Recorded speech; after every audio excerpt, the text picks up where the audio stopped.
ഈ ഹിന്ദി സിനിമയെ ആസ്പദമാക്കി കൂടുതൽ നർമ്മവും രസകരമായ നിമിഷങ്ങളും കലർത്തി മലയാളത്തിൽ ഒരു സിനിമ ഇറങ്ങി. ബാഷുവിന്റെ വശീകരണ ശക്തിയിൽ വീണ സന്ധ്യയുടെ കുടുംബം അവരുടെ വിവാഹം നിശ്ചയിച്ചു.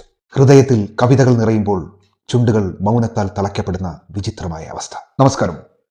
മുംബൈയിലുള്ള ആ പഴയ തെരുവിലെ ചുവരുകൾക്ക് പോലും 1000 കഥകൾ പറയാനുണ്ടാവും.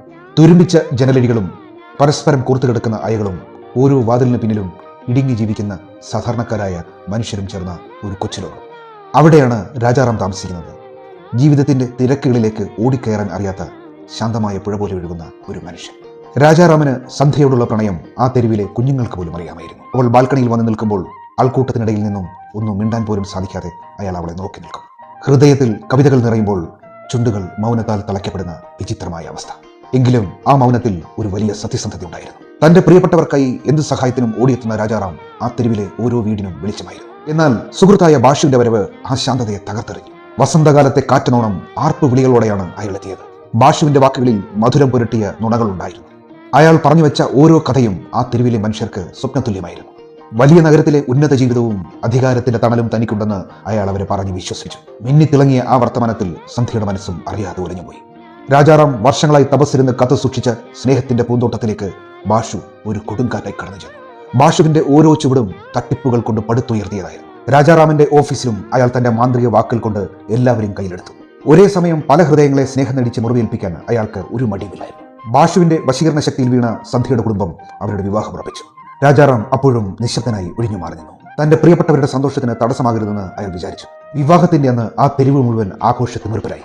എന്നാൽ ആഘോഷങ്ങൾക്കിടയിൽ ബാഷു തന്റെ പുതിയ ഇരയെ തേടി ഒളിച്ചോടാൻ തീരുമാനിച്ചു. ആരെയും അറിയിക്കാതെ സന്ധ്യയെ ഒരു കണ്ണീർ കടലിൽ ഉപേക്ഷിച്ച് അയാൾ നാടുവിട്ടു.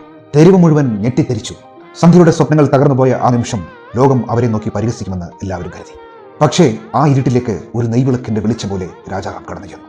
ആരും ആവശ്യപ്പെടാതെ, ഒരു നായകന്റെ പരിവേഷവുമില്ലാതെ അയാൾ സന്ധ്യയുടെ കരങ്ങൾ ചേർത്ത് പിടിച്ചു. അവളുടെ മുറിവേറ്റ ഹൃദയത്തെയും തകർന്ന സ്വപ്നങ്ങളെയും സ്വന്തമാക്കാൻ അയാൾ തയ്യാറായി. വാക്കുകൊണ്ട് പോലും അവളെ വേദനിപ്പിക്കാതെ തന്റെ പ്രണയം ഒടുവിൽ പ്രവൃത്തിയിലൂടെ അയാൾ തെളിയിച്ചു. നുണകൾ കൊണ്ട് ആകാശം തൊടാൻ ശ്രമിച്ച ബാഷു അപ്രത്യക്ഷനായപ്പോൾ പതറാതെ ഉറച്ചു നിന്ന രാജാറാം തന്റെ ആത്മാർത്ഥത കൊണ്ട് സന്ധ്യയ്ക്ക് തണലായി മാറി. എസ് ജി സത്യയുടെ മറാഠി നാടകമായ ആമയും എന്നർത്ഥം വരുന്ന സാസ ആനി കസവിനെ അടിസ്ഥാനമാക്കി സായി പഞ്ച്വേ സംവിധാനം ചെയ്ത് നസറുദ്ദീൻ ഷായും ഫറൂഖ് ഷെയ്ഖും ദീപ്തി നെവലും പ്രധാന കഥാപാത്രങ്ങളെ അവതരിപ്പിച്ച് 1982 പുറത്തിറങ്ങിയ ഹിന്ദി ചലച്ചിത്രമാണ് കഥ.